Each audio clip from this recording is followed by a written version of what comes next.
2026 FIFA বিশ্বকাপে Brazil ফুটবলপ্রেমীদের চোখ এখন গ্রুপ অফ সি এর দিকে, যেখানে 5বারের বিশ্ব চ্যাম্পিয়ন ব্রাজিলের মুখোমুখি হতে যাচ্ছে গত বিশ্বকাপের সেমিফাইনালিস্ট মরক্কো। আর তাদের সাথে আছে 2 আন্ডারডগ স্কটল্যান্ড ও হাইতি। ফুটবল বোদ্ধারা বলছেন এই বিশ্বকাপে অন্যতম কঠিন গ্রুপ এটি। আমার মতেও তাই।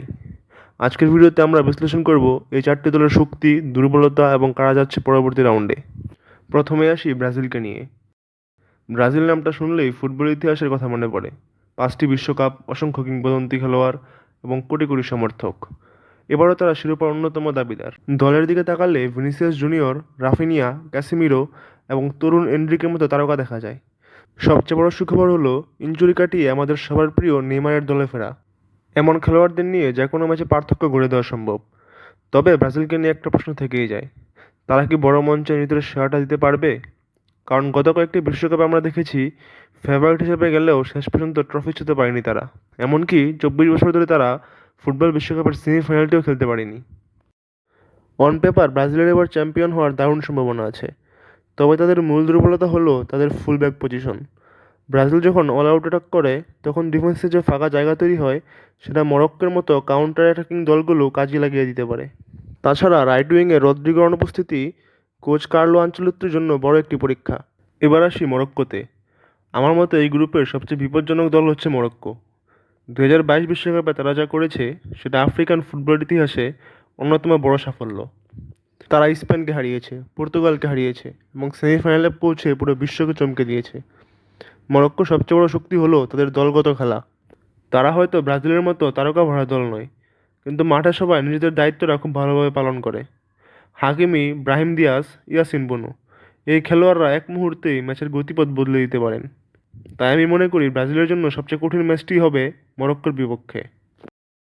মরক্কো মূলত ডিফেন্স সামলে কাউন্টার অ্যাটাক করতে পছন্দ করে। তাদের নকআউটে যাওয়ার সম্ভাবনা অনেক বেশি।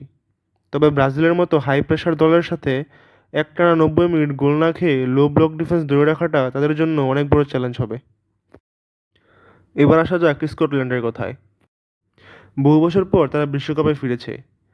ওয়েফা কোয়ালিফায়ার্সে দুর্দান্ত খেলে তারা সরাসরি বিশ্বকাপে কোয়ালিফাই করেছে। স্কটল্যান্ডের মূল শক্তি হলো তাদের ফিজিক্যাল ফুটবল এবং হাই প্রেসিং গেম। অ্যান্ডি রবার্টসনের মতো অভিজ্ঞ ডিফেন্ডার আর মাঝমাঠ থেকে স্কট ম্যাকটোমিনের মতো আচমকা গোল করার ক্ষমতা যে কোনো ম্যাচের মোড় ঘুরিয়ে দিতে পারে। তারা এই গ্রুপের বড় জায়ান্ট কিলার। ব্রাজিল বা মরক্কো একটু গা ছাড়া ভাব দেখালেই স্কটল্যান্ড অঘটন ঘটিয়ে দিতে পারে। এবার আসা যাক গ্রুপের সবশেষ দল কনকাকাফ অঞ্চলের দেশ হাইতি। 1974 সালের পর দীর্ঘ বিরতি দিয়ে তারা আবার বিশ্বকাপে ফিরেছে। এই দলের সবচেয়ে বড় শক্তি হলো তাদের গতি এবং কাউন্টার অ্যাটাক।